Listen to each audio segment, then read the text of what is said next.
2024 లేదా 25లో డిగ్రీ లేదా బీటెక్ చదివారా? సాఫ్ట్‌వేర్ జాబ్ కోసం ఎదురు చూస్తున్నారా? అయితే కోడ్ జ్ఞాన్ 100 డేస్ కోర్సులో చేరండి, జాబ్ సాధించండి. మీరు కోడ్ జ్ఞాన్ 2018లో మొదలుపెట్టినప్పటి నుంచి ఇప్పటి వరకు ఎంతమంది విద్యార్థులు మీ నుంచి పాస్ అవుట్ అయ్యారు అంటే ఈ కోర్సెస్ చేసి? సో అప్ స్కిల్లింగ్ వాళ్ళు ఉంటారండి, మాస్టర్స్కి వెళ్ళే వాళ్ళు ఉంటారు, అండ్ ఓన్లీ ప్లేస్మెంట్స్కి వచ్చే వాళ్ళు బట్ అందరికీ 100 డేస్ కోర్సే కదా ఇంచుమించు? యా అందరికీ 100 డేస్ కోర్సే. దాదాపు 15,000 ప్లస్ స్టూడెంట్స్ గ్రాడ్యుయేట్ అయ్యారు మీ దగ్గర నుంచి, గ్రాడ్యుయేట్ అయ్యారు.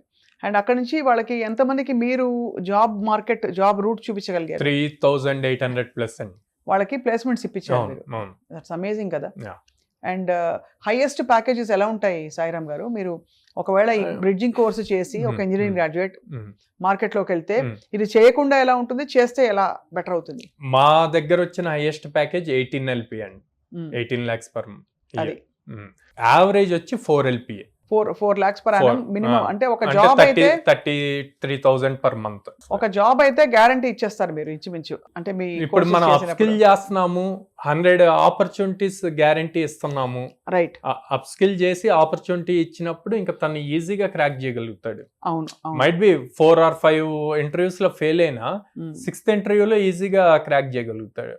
ఇప్పుడు మొన్ననే కొంతమంది కాలేజ్ ప్రొఫెసర్స్ తో హెడ్స్ తో మాట్లాడినప్పుడు చెప్పారు, మాకు తప్పడం లేదు, ఏఐ ఇవన్నీ మేము ఇంక్లూడ్ చేయకుండా గనక ఇంజనీరింగ్ కోర్సెస్ పెడితే దాని డిమాండ్ తగ్గిపోతుందని చెప్పి. సో ఇండస్ట్రీలో అయితే ఒక చాలా ఇంపార్టెంట్ రిక్వైర్మెంట్ అయితే అయిపోయింది. ఇప్పుడు ఏ కంపెనీస్ లో మనకి గ్రోత్ అండ్ అలాగే హైరింగ్ జరుగుతున్నాయని సమాచారం ఉందండి రాబోయే ఇప్పటి నుంచి మేబీ నెక్స్ట్ 2-3 years లో? నెక్స్ట్ 2-3 years అంటే చాలా డ్రాస్టిక్ చేంజెస్ జరుగుతాయండి. అది మనం ఇప్పుడే చెప్పలేం. మనం ఇప్పుడు ఎట్లా అయితే ఏఐ గురించి మాట్లాడుకుంటున్నామో, రైట్, 2 years లో క్వాంటమ్ కంప్యూటింగ్ గురించి మాట్లాడుకుంటాం. అంటే ఏంటండి క్వాంటమ్ కంప్యూటింగ్? సో అంటే మీరు ఇప్పుడు హార్డ్ డిస్క్ చూస్తే 2 TB హార్డ్ డిస్క్ ఇప్పుడు ఇంత పామ్ సైజ్ లో ఉంటది. అది మైట్ బి ఒక ఈ సైజ్కి వచ్చేస్తుంది, ఈ స్పీకర్ సైజ్కి వచ్చేస్తుంది. సో డ్రాస్టిక్ చేంజెస్ వచ్చేస్తాయి అప్పుడు. అంటే మొత్తం అసలు మెకానిజమ్స్, జీవించే విధానం కూడా మారిపోతుంది.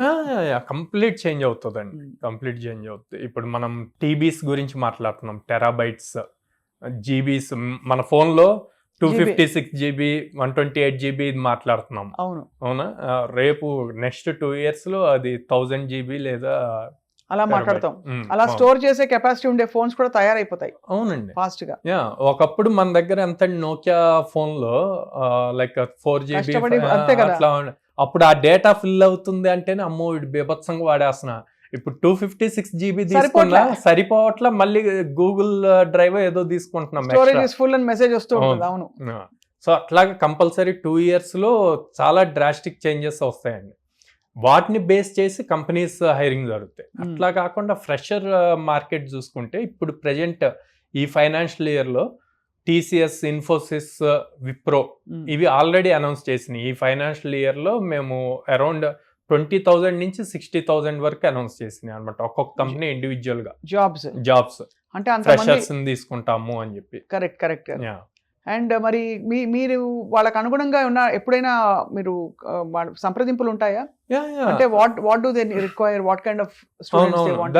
దాని రిలేటెడ్ ట్రైనింగ్ ఉంటుందండి. రీసెంట్ గా కాగ్నిజెంట్ జరిగింది. కాగ్నిజెంట్ ఆల్మోస్ట్ 17 members ప్లేస్ అయ్యారు మన దగ్గర నుంచి. TCS రాసున్నారు, ఇప్పుడే రిజల్ట్స్ రిలీజ్ అవుతున్నాయి. నార్త్ సైడ్ ఆల్రెడీ రిలీజ్ అయినాయి, సౌత్ ఇంకా రాలా, వెయిటింగ్. మన దేశంలోనే వీళ్ళందరినీ అబ్జర్వ్ చేసే మన దేశం కంపెనీలు వచ్చే పరిస్థితులు కనిపించట్లేదే ఎప్పుడు కూడా? వేరే MNCs కి మనం వర్క్ చేయవలసిన పరిస్థితులు except Infosys.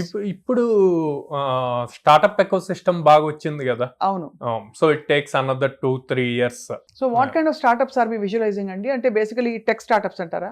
Tech startups, product development startups ఇవి బాగా వస్తున్నాయి అన్నమాట. అంటే ఎక్కడో మనం వేరే దేశాల్లో ఉండే వాళ్ళకి బ్యాక్ ఎండ్ వర్క్ చేయడం మాత్రమే కాకుండా మన ఓన్ టెక్ స్టార్ట్అప్స్ కి కూడా ఇప్పుడు ఒక అనుకూలమైన వాతావరణం ఏర్పడుతుంది. ఇప్పుడు ప్రొడక్ట్ బేస్డ్ మీరు తీసుకుంటే అబీబస్, రెడ్ బస్ ఇవన్నీ హైదరాబాద్ బేస్డ్ కదా, తెలుగు స్టేట్స్ నుంచి. వాటిల్లో thousands of ఎంప్లాయీస్ ఉన్నారు. అవును, మన నిత్యం ర్యాపిడో ఒకటి. బట్ బేసికలీ మనం వాడే దైనందిన యాప్స్ లో చాలా వరకు భారతదేశంలో డెవలప్ అయిన ఉన్నాయి. సో ఇక్కడ కూడా ఎకో సిస్టమ్ సిద్ధం అవుతుంది. అటు వేరే దేశాల నుంచి వచ్చే వాళ్ళు కూడా మంచి ఇంజనీర్స్ కోసం చూస్తున్నారు. అండ్ దానికోసం తెలుగు వారు సిద్ధంగా ఉన్నారు అయితే. ఇప్పుడు రీసెంట్ గా యాపిల్ మొత్తం మ్యానుఫ్యాక్చరింగ్ అదంతా ఇక్కడి నుంచే జరగాలి అని చెప్పి స్టార్ట్ చేశారు. అవును 2 days బ్యాక్ న్యూస్ చూసాము, ట్రంప్ యాపిల్ వాళ్ళని మీరు అక్కడ చేపియొద్దు, ఇండియాలో అన్ని ఇక్కడే చేయాలి అని చెప్పి ఇచ్చారు. అవునవును. అండ్ బికాస్ ఇక్కడ స్కోప్ ఉంది కాబట్టి అన్ని ఇక్కడి నుంచి స్టార్ట్ అవుతున్నాయి. మీరు లాస్ట్ టైం చెప్పారు మనం మాట్లాడినప్పుడు మన ఫస్ట్ ఎపిసోడ్లో దట్ పిల్లలకు కూడా బ్రిడ్జింగ్ కోర్సెస్, అంటే చిన్న చిన్న పిల్లలు కూడా ఇది తీసుకోవచ్చు, నేర్చుకోవచ్చు. అసలు ఒక టెక్నికల్ ఒక అప్డేటెడ్ బెంట్ ఆఫ్ మైండ్ పిల్లలకు అలవర్చాలంటే ఏం చేయాలి సాయిరామ్ గారు? ఏం లేదండి, అంటే వాళ్ళు ఏమి సపరేట్ కొత్తగా నేర్చుకోని అవసరం లేదండి. ప్రోగ్రామింగ్ అన్నది వాళ్ళ రెగ్యులర్ ఏదైతే నాలెడ్జ్ ఉందో దాన్ని ప్రోగ్రామింగ్లో ఎట్లా చేయొచ్చు అన్న సింపుల్ ఎగ్జాంపుల్స్ చూపించాలి. ఫర్ సపోజ్ లాజికల్ థింకింగ్ని ప్రోగ్రామింగ్లో కన్వర్ట్ చేయడానికి మనం ఏదైతే 2+3 = 5 అంటామో దాన్ని ప్రోగ్రామింగ్లో రాయమంటాం. సో అట్లా స్లోగా చేస్తే ప్రతి స్టూడెంట్ నేర్చుకోగలుగుతాడు. అట్లా కాకుండా నువ్వు ప్రోగ్రామింగ్కి వచ్చావు కదా అని ఒకేసారి 1000 lines కోడ్ చూపించామనుకోండి, వాడు ఆబ్వియస్ భయపడిపోతారు. కరెక్టే కదా. మెయిన్ కాలేజెస్ లో అదే ప్రాబ్లం అవుతుందండి. ల్యాబ్స్ లో ఒకేసారి 1000 lines కోడ్ డిస్ప్లే చేసి దాన్ని నోట్ చేసుకోండి, లేకపోతే దాన్ని టైప్ చేయండి అంటారు. అవును. సో అక్కడ భయపడిపోతారు ఎక్కువ మంది. అవును, కాబట్టి స్కూల్ లెవెల్ నుంచే ఈ కరికులంలో ఇవన్నీ ఉండాలి. ఇప్పుడు ఆల్రెడీ 6th class నుంచి స్టార్ట్ అయిపోయినాయి. ఐటీ అని ఒక సబ్జెక్ట్ ఉంటుంది. చిన్నప్పుడు మేము చదువుకున్నప్పుడు లేదు ఎప్పుడు ఐటీ అని సబ్జెక్ట్, అంటే ఇప్పుడు స్టార్ట్ అయింది. సో అదొక చాలా మంచి పరిణామం. ఈ సంవత్సరం ఎంతమంది స్టూడెంట్స్ ని మీరు ఎక్స్పెక్ట్ చేస్తున్నారు సాయిరామ్ గారు మీ కోడ్ జ్ఞాన్ కోర్సెస్ లో? మేము ఇప్పుడు ఈ ఇయర్ మాక్సిమం అట్లీస్ట్ ఒక 2000-2500 మెంబర్స్ ప్లేస్ చేయాలి అన్నది టార్గెట్ అండి. ఎలా చేస్తారు, ప్రాసెస్ ఏంటి మీ దగ్గర? అంటే మాకు దాదాపు 800+ కంపెనీస్ తో అసోసియేషన్ ఉందండి. Almost every day or every alternate day drive జరుగుతుంది. ఇప్పుడు మనకి 2025 స్టార్ట్ అయ్యి అంత 4 months, 5th month జరుగుతుంది. May 20లో ఉన్నాము. సో ఆల్రెడీ 220 డ్రైవ్స్ వచ్చినాయి, మోర్ దెన్ 1 per day. అదే. సో అన్ని డ్రైవ్స్ జరుగుతున్నాయి కాబట్టి స్టూడెంట్స్ ని ప్రాపర్ గా అప్స్కిల్ చేసి మేము ఆ డ్రైవ్స్ పంపిస్తాం, వాళ్ళు ఈజీగా క్రాక్ చేస్తారు.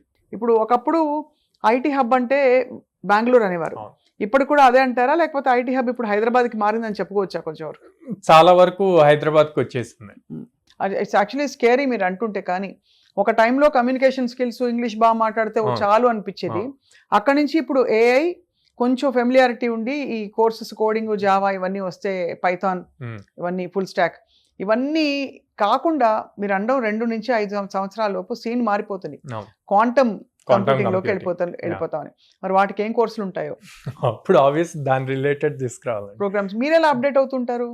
మేము అంతే అండి, ఆర్టికల్స్, వైట్ పేపర్స్ బేస్ చేసి పిహెచ్డీస్. అంటే మీకు బేసిక్ వచ్చేసింది కాబట్టి మీరు అల్లుకుపోతారు అనమాట. అయితే అంతే, బేసిక్ స్ట్రాంగ్ ఉండాలండి. ఎవరికైనా ఆ ప్రోగ్రామింగ్ అన్నది బేసిక్ స్ట్రాంగ్ ఉండాలి, దాని నుంచి మనం ఏదైనా చేయొచ్చు. మీ స్టూడెంట్స్ లో బాగా మీరు ఎక్కువగా స్ట్రగుల్ అవుతున్న స్టూడెంట్స్ కి ఎలా గైడెన్స్ ఇస్తారు? స్ట్రగుల్ అవుతున్న వాళ్ళు అన్నప్పుడు వాళ్ళు 6 months, 1 year, 1.5 year తర్వాత కూడా జాబ్స్ వచ్చిన వాళ్ళు ఉంటారు. ఏం డిఫరెన్స్ అన్నది చెప్తాను. మెయిన్ ఈ కమ్యూనికేషన్ స్కిల్స్ దగ్గర ఒకటి పోతుందండి. కొంతమంది టెక్నికల్గా స్ట్రాంగ్ ఉంటారు, హెచ్ఆర్ రౌండ్లో ఎక్కువ ఫెయిల్ అవుతారు అనమాట. ఈ హెచ్ఆర్ రౌండ్ని వాళ్ళు చాలా లైట్ తీసుకుంటారు. హెచ్ఆర్ ఏముందిలే, జస్ట్ శాలరీ నెగోషియేట్ చేస్తారు, ఎప్పుడు జాయిన్ అవుతారు అని అడుగుతారు. కానీ అక్కడికి వెళ్ళాక ప్రతి హెచ్ఆర్ సేమ్ క్వశ్చన్స్ అడగరు.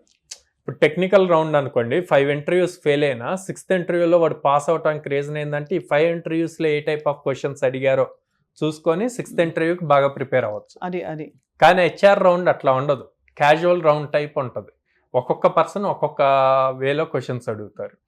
అతను అడిగిన దానికి మనం ప్రాపర్గా ఆన్సర్ ఇవ్వాలి. ఆన్సర్ ఇచ్చే దాంట్లో తను హెచ్ఆర్ ఏం చెక్ చేస్తారు అంటే తిను ఎంత కాన్ఫిడెంట్గా ఉన్నాడు, తిని యాటిట్యూడ్ ఏంది, తిని బిహేవియర్ ఏంది, తిన్ని తీసుకెళ్ళి నేను ఒక టీంలో పెడితే టీంలో ఉండగలుగుతాడా లేదా, ఇవన్నీ కూడా నార్మల్ రెగ్యులర్ క్వశ్చన్స్ లో చెక్ చేస్తారు.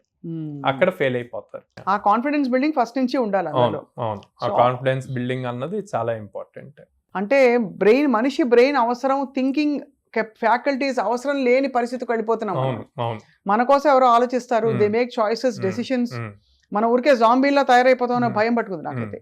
ప్రతి చిన్నదానికి చాట్ జీపీటీని వాడితే అదే అవుతుందండి, అంతే అవుతుంది. సో ఎక్కడో అక్కడ మనం మన సొంత ఫ్యాకల్టీస్ ని అవును, ఉండాలి. పదును పెట్టడానికైనా సరే ఆ. కోడ్ జ్ఞాన్ కోర్స్ చేస్తే ఏ ఉద్యోగం చేయకపోయినా హ్యాపీగా మనకి ఆ logical thinking yeah, impact yeah. గా ఉంటుంది కదండి. రావాలి. ఎందుకంటే బ్రతికిన రోజులు అవేర్నెస్ అండ్ పట్టుతో బ్రతకడమే అవును, జీవితం కాబట్టి. అవును. సో ఇవాళ టెక్నాలజీ అండ్ ఇలా కంప్యూటర్ ఇంజనీరింగ్ ఈ కోర్సెస్ లో ఉన్న వాళ్ళకి ప్లస్ ఫ్రెష్ గ్రాడ్యుయేట్స్ కి Hmm. మీ అమూల్యమైన సందేశం ఏంటి సాయిరామ్ గారు?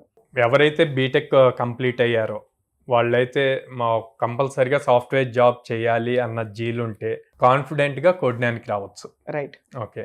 ఎవరైతే ఇప్పుడు ఫైనల్ ఇయర్స్లో ఉన్నారో, థర్డ్ ఇయర్ అయిపోయి ఫైనల్ ఇయర్కి వచ్చారో, వాళ్ళు ఇప్పటి నుంచే ప్రాపర్గా ప్లాన్ చేసుకుంటే ఫస్ట్ ఏదో ఒక ప్రోగ్రామింగ్ లాంగ్వేజ్ స్ట్రాంగ్గా నేర్చుకొని proper resume building, linked in profile maintain చేయటం, కమ్యూనికేషన్ స్కిల్స్ నేర్చుకుంటే ప్లేస్మెంట్స్లో, క్యాంపస్ ప్లేస్మెంట్స్లో మంచి జాబ్స్ తెచ్చుకుంటారు. మంచి జాబ్స్ వస్తాయి. Yeah. అండ్ సో ఈవెన్ అక్కడ ఏదైనా హెల్ప్ కావాలి అన్న కోడ్జ్ఞాన్ ఈవినింగ్ ఆన్లైన్ క్లాసెస్ ఉంటే దాంట్లో జాయిన్ అవ్వచ్చు.